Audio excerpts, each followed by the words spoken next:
Thank you. Thank you.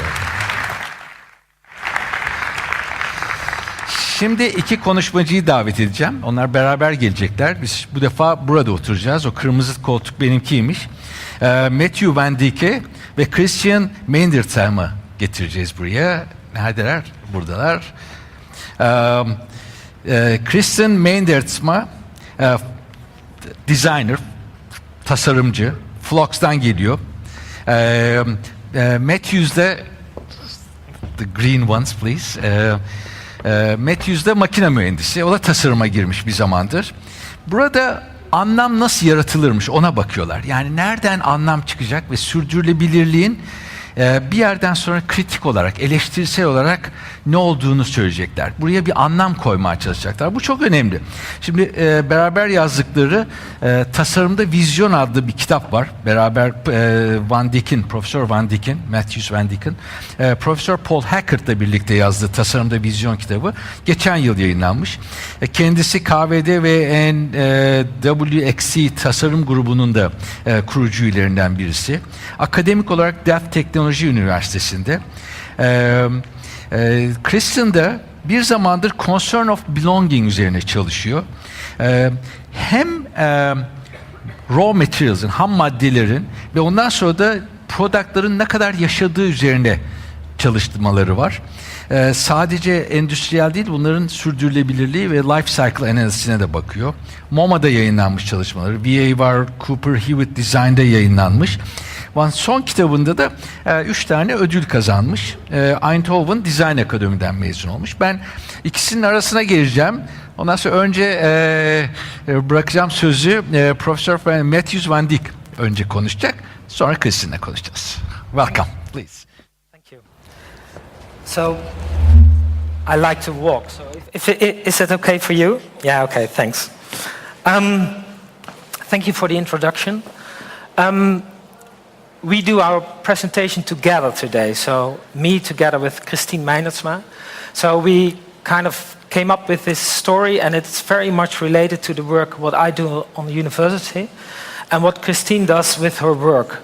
So it was really nice to work together and make this presentation in togetherness. We also came up with this title, Source of Meaning. I think it's a really poetic title, and it kind of beautifully, I think, connects to the story of Francesco. So, thank you very much for your story. Where are you? Yeah, thank you very much. And what I really love is that you on forehand can define which values can be meaningful for people in the future. And I think this really can kind of help the industry to make this step, to make this step to come with something that is of meaning for people in the future.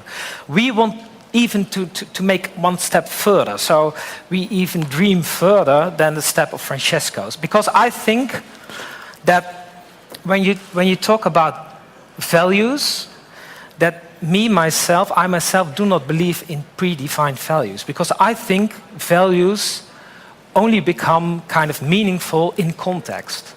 So my story is more about kind of doing research.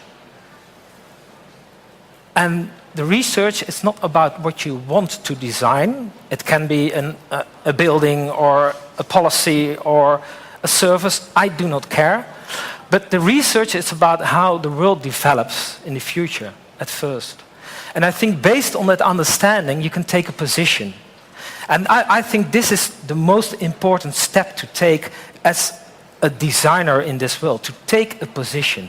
And this position is not in what you make, but this position is in what you want to accomplish.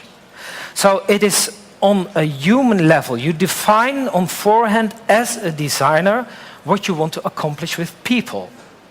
And I think that's the role we should take as designers. I think nowadays designers are too much focused on creating objects as such, and that the effect on people is more kind of a coincidence. So, and I think therefore we're looking for a kind of merge between psychology and between design. Okay, and I think the beautiful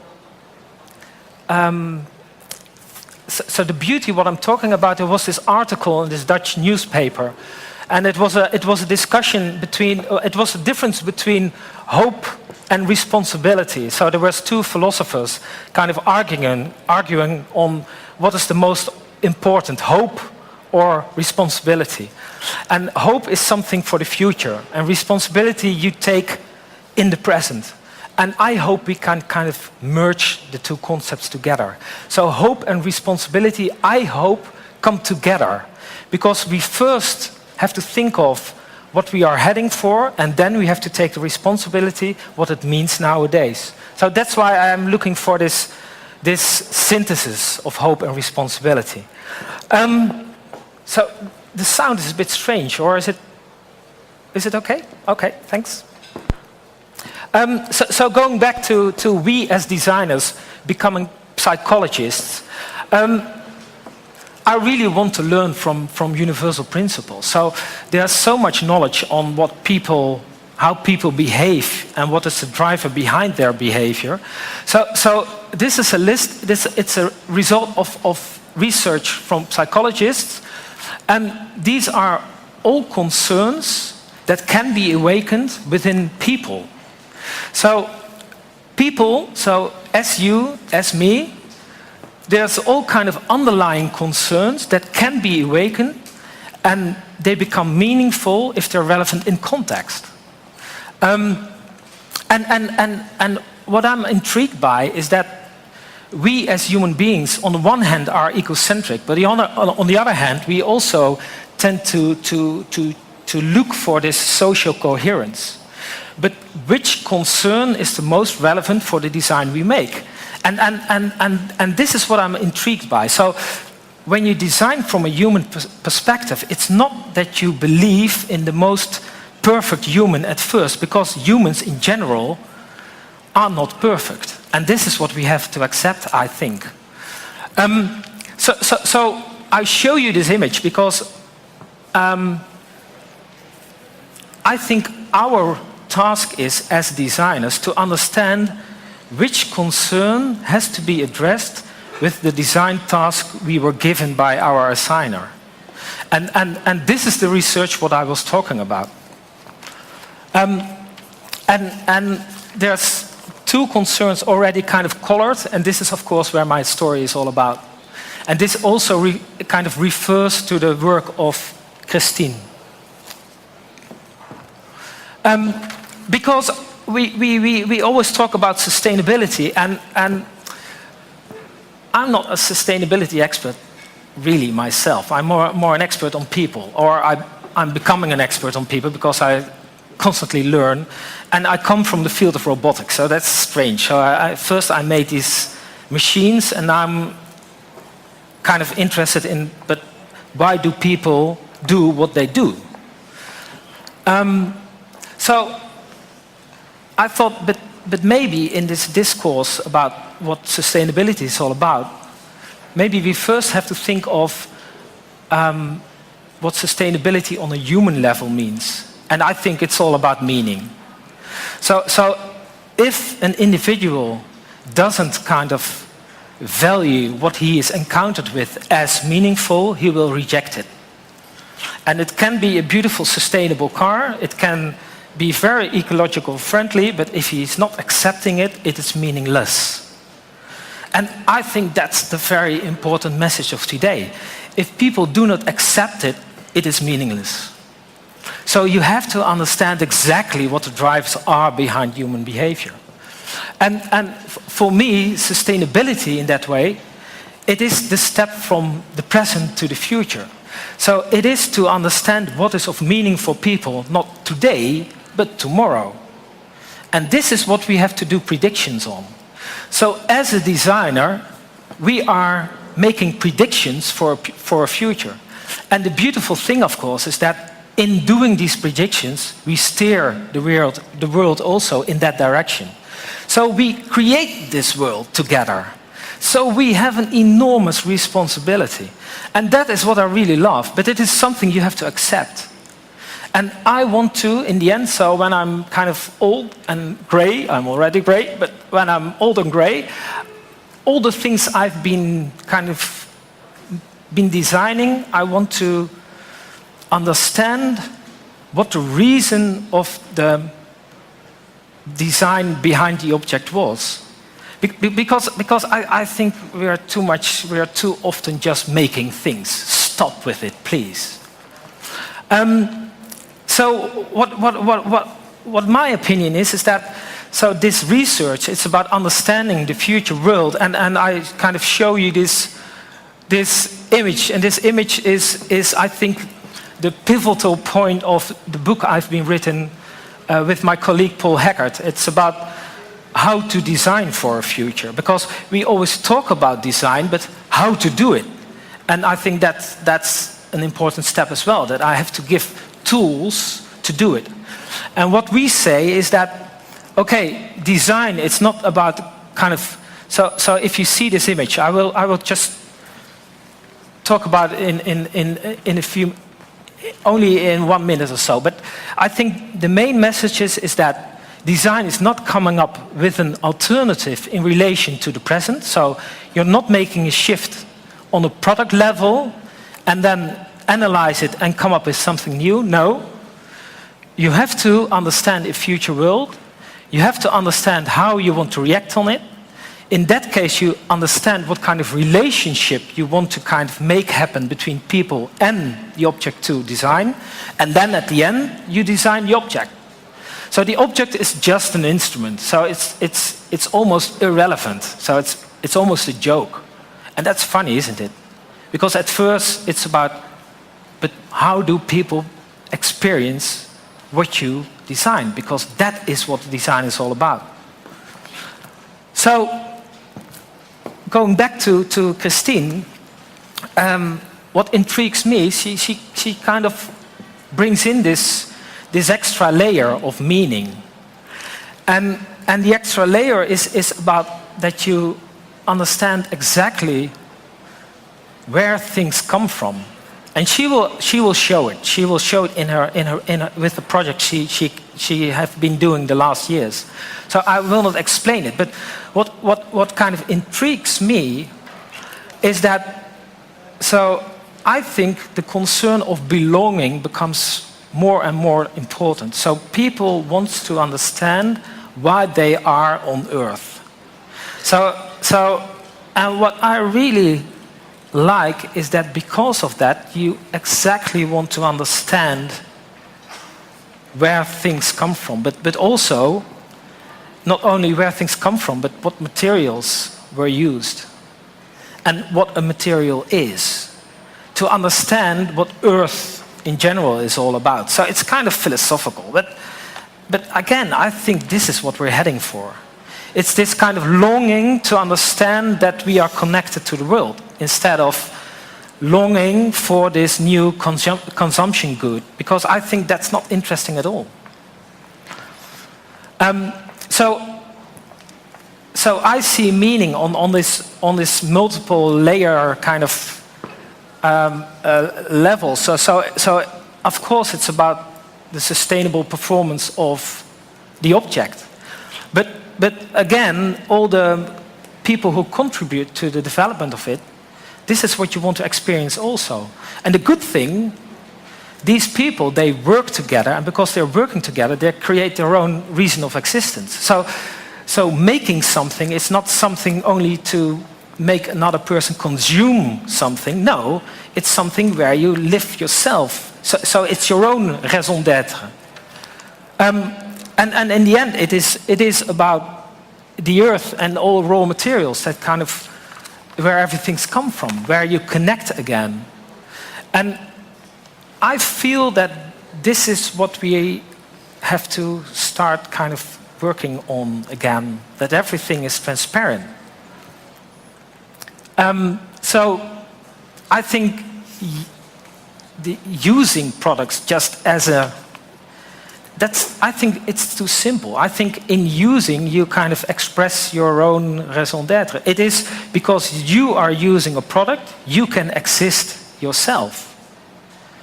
And I think this is the key where we're kind of looking for. And because of that, there's kind of this shift from self-determination to belonging. And yeah, I think you will see in the projects of Christien. And in the end, it is not that products have a reason of existence, but that because of you using them, you create your own raison d'être. And I think because we're talking here about doing, so there's a lot of ways of kind of create these objects that in the end create the experience of belonging.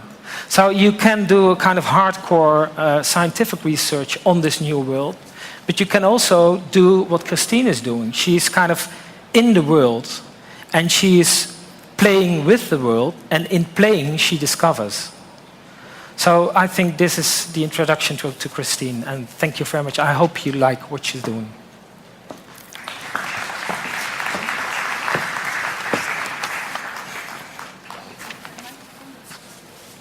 Microphone working? Yes, great. So, so thank you, and thank you for having me. I'm a product designer, and my main goal is to design products that tell something where they come from. And what you're looking at is a project that I've been working on for many years. It's a project called One Sheep Sweater. Because when I graduated from the Design Academy 7 years ago, I thought, it's so strange that you always see advertising for products, but this advertising doesn't actually tell us anything about how the product was made. So you see these really beautiful glossy stories, but if you really look into how a product is made and who made it, often the stories are really ugly. And so I thought this advertising actually hides the real story of where our products come from. So I thought, what if you make a product that doesn't actually need an advertising story, but that's already its own advertising story? So I came up with this idea of knitting sweaters from one sheep. And each sweater would be different because each sheep is different. And I've made various versions of this concept. And this is my last version. This is a flock of 25 merino sheep in the Netherlands. And I was there when they were sheared, and I put all the numbers of the ear tags of the sheep on the balls of the wool. And now I have to sit down because otherwise I cannot click. So, we photographed all the sheep with the wool. And it's important to say that these sheep are there, but they are more there for the beauty of the place. But the wool is actually not used for anything. So I was the first person who got to make something out of it. So we photographed all of them after shearing as well. And at this time I was a little bit worried that all the sweaters would look the same, because they're obviously all white sheep from the same breed. But I'm now still in the process of knitting, and I have to just turn off the sound. Yeah. So here you can see a 3D knitting machine knitting a whole sweater in one run, because I thought it should not be an old-fashioned product. So I wanted to link the really low-techness of the farm and the sheep to a really high-tech knitting machine. So it cost me a few years to develop this really thin yarn. And this machine is actually knitting the whole... I will speed it up a little bit, otherwise this will take 45 minutes. But you can see it knits a whole sweater. So this is one of the projects I'm doing, but I also do research projects, and for the same reason, to find out where our products come from. So this is a book called Pig 05049. It's a book that is basically a product catalog that shows all the products that are made from one single pig, like an animal, so pig. So if you follow one pig, where does it end up in? It took me about 3 years to find out everything, and this particular pig had number 05049 as its ear tag number. And I gave the book the subtitle 1-to-1 because I really wanted to show in an exact 1-to-1 scale all the products from this one single animal. So the book is basically divided in 7 chapters. It's skin, meat, bones, fat, internal organs, and miscellaneous. And together they weigh 103.7 kilograms. You can see that that big black part is actually all the meat, but all the other bits, that's all the other stuff of the animal that you're actually not aware of. Where does that go? So I try to draw a graphic image of where all these products that I found exactly came from. It's an attempt, in the 70s, people would make these butcher images that showed really clearly this part of the animal goes there, this goes there, and it was easy. So I did an attempt to do this in our time, but as you can see, it's become very complicated. So the book starts with a basic layout of how all these products are connected to the animal to begin with. And the first reason I made it is because I thought otherwise nobody would believe that there is a dead pig in shampoo or in day cream or in things like bullets or the concrete under your road. So, but when I made this, I also realized that all these lines that connect the pig to the end product they're obviously connections, but we never actually see them. So farmers have no idea what happens to their pig, but we as consumers have also no idea that we're actually consuming a pig. So for instance, this is a first chapter, skin, and it shows things like crisps, but also injectable collagen. So women actually have this injected into their face to get rid of wrinkles. Licorice in a form of a farm. Butter. So for instance, if you take all the fat out of butter, you actually take all the texture out. So to make butter again, they put gelatin in the butter. Beer. Don't worry, not all the beer contains pig, but I found out that actually companies use gelatin as a kind of sieve to make the beer transparent. So the pig is not in this beer, but the beer dripped through the gelatin. And for instance, a chapter bone, 15.2 kilograms. I found an American ammunition company that uses gelatin to transport gunpowder into bullets. So I actually tried to reach all these producers. So I sent this company an email saying, "Can you send me a bullet?" And I didn't think they would react to my email, but they sent me a really nice email back saying, "How nice that you emailed us. Sorry, we cannot send you a bullet." But so this is a stand-in bullet. Concrete that is used on the roads. Sandpaper, so actually bone glue is the glue between the paper and the sand. Fine bone china. I never knew that actually the bone in fine bone china literally means bone ash, so it's 50% bone, and that's the reason why fine bone china is so thin and so strong. So the book ends with the tale. So for me, this research was really important because even though you don't know that what is in your product, somehow you as the end user are the reason that all these products are made. I know that it sometimes doesn't feel like it, but the person that buys the product is the reason why all these products are made. So I thought, how can I try to make a version of this, but in a version that I think is actually a positive story. So I came up with this project, and I have to tell you why I came up with it. There's a Dutch design firm, and they asked me to design a collection with a local rope maker, and rope making is a really old craft in the Netherlands. And I said yes, I would like to design a collection with rope, but I would also like to incorporate the material that the rope is made from. So I found out that we have a really large history in flax growing. Flax is a plant that's been used for making textiles since the Egyptians, but actually that our flax growing has almost died out, and the flax that is grown is exported for 90% to China because, of course, it's more cheap to produce in China. But there is still a little bit of the industry left, so I thought it might be nice to use this local fiber. But so I designed this collection, and I never succeeded in finding the person who made the base yarn for this rope. So I was working with a rope maker, but he also didn't know where his base yarn came from. So I finished the collection because, there was, of course, a time, there was an end to when this had to be finished. But then I thought, after about 1.5 years of looking for this person who made the yarn, I could either quit and give up, or I have to choose a whole different way of working. So then I decided, what if I find a farmer who grows flax, and I just follow the process of the sowing the seeds, the blossoming, and the picking of the plants. And I just follow the plant and just see where I end up in. So to just quickly introduce the plant, I will show you a very small video of the blossoming. You will see the word bloeien, which is the Dutch word for blossoming. I'm trying to turn off.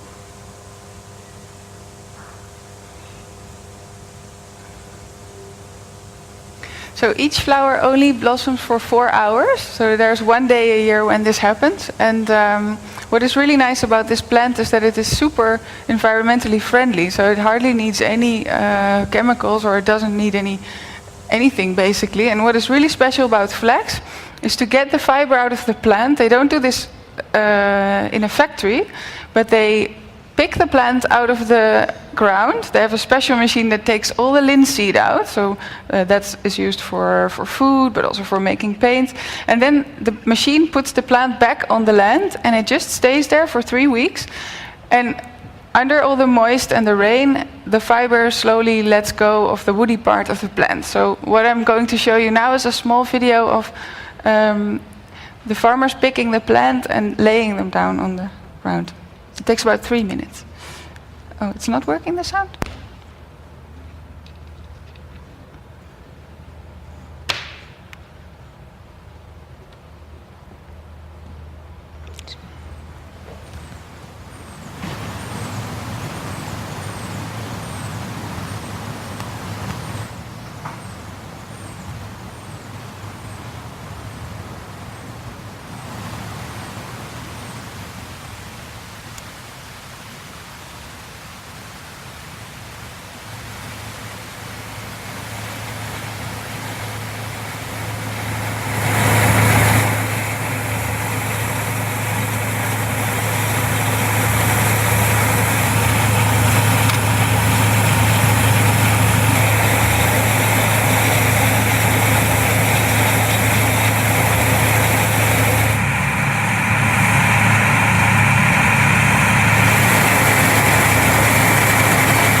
Nee, maar nee. Zeg maar aan deze kant.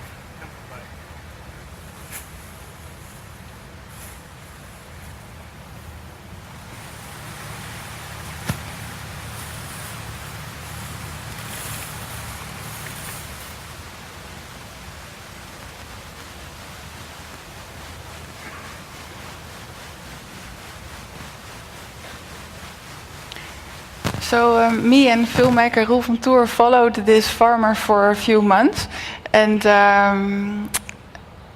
then the farmer sells the fiber to an in-between company, and they had told me, "Don't worry, this flax will be in our barn for months, and you can take bits out of it and make something out of it. It doesn't matter."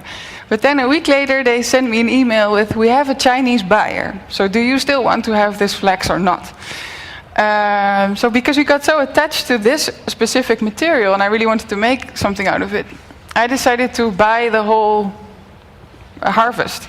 So I won a prize for this book. So with this money I thought, I can invest it in something. So now I'm the lucky owner of 10,000 kilos of flax.